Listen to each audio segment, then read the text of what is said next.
Sir చెప్పిన కథలు కార్యక్రమాన్ని వీక్షిస్తున్నటువంటి ప్రేక్షకులందరికీ నేను కృతజ్ఞతలు ధన్యవాదాలు తెలియజేస్తున్నాను. ఈ కార్యక్రమం రూపుదిద్దుకోవడానికి, ఈ కార్యక్రమం తయారు కావడానికి ప్రధానమైనటువంటి కారణం మా వీరేష్ గారు అని చెప్పేసి నేను తెలియజేస్తున్నాను. లేకపోతే నా దగ్గర ఒక ఆలోచన ఉన్నా, మాట్లాడగలిగినటువంటి శక్తి ఉన్నా నేను తప్పనిసరిగా ఈ రకమైనటువంటి చరవాణిలో సందేశం ఇచ్చేటువంటి ఆలోచన నాకు ఎన్నడూ కూడా కలగలేదు. కాబట్టి నాలో ఉన్నటువంటి ఆ రకమైనటువంటి టాలెంట్ని, ఆ ప్రతిభని గుర్తించి మీరు ఇలా చేస్తే బాగుంటుందని చెప్పేసి సూచించినటువంటి వీరేష్కి నేను మనస్ఫూర్తిగా హ్యాట్స్ ఆఫ్ చేస్తున్నాను.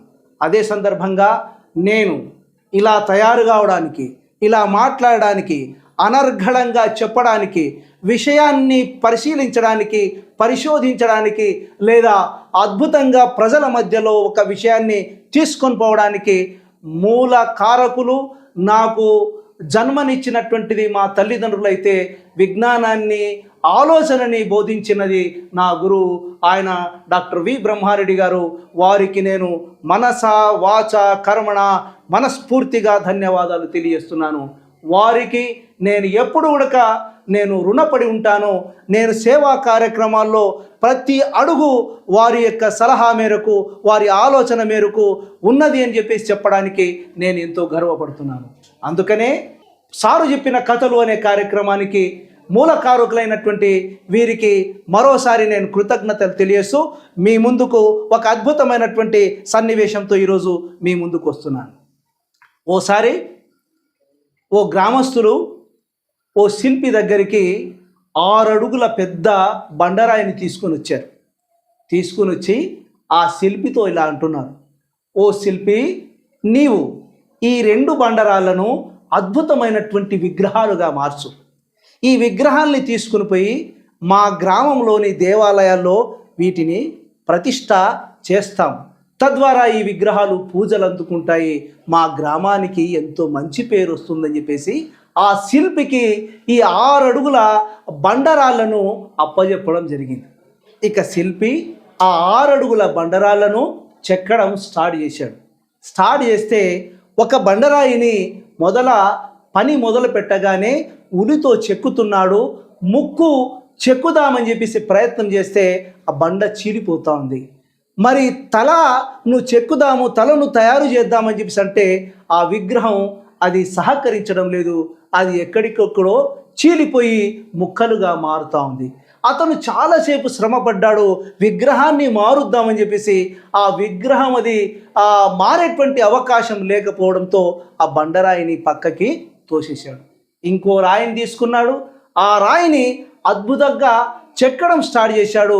ఏ విధంగా చెక్కితే ఆ విధంగా తను అనుకున్నటువంటి రీతిలో ఆ విగ్రహము తయారవుతూ ఉన్నది.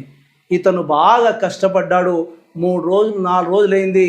ఆ చెప్పినటువంటి సమయం వచ్చింది. ఆ గ్రామస్తులు వచ్చారు.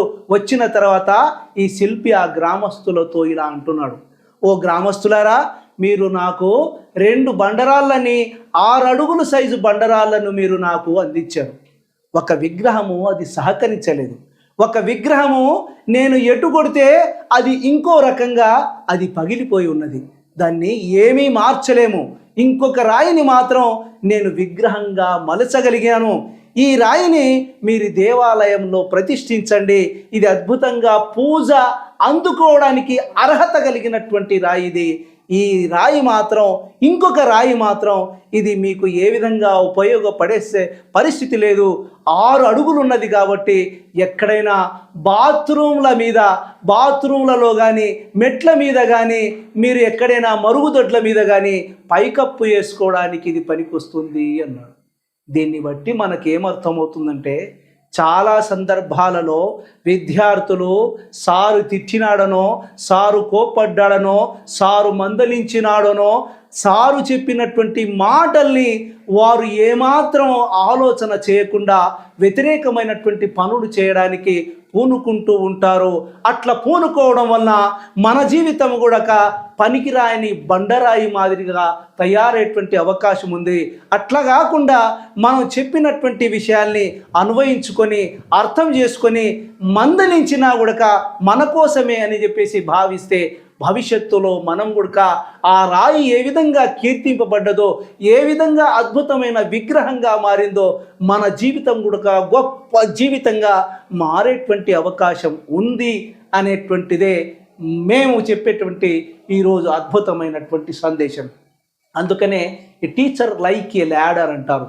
గురువు ఎప్పుడు కూడా నిచ్చెన లాంటి వాడు అని.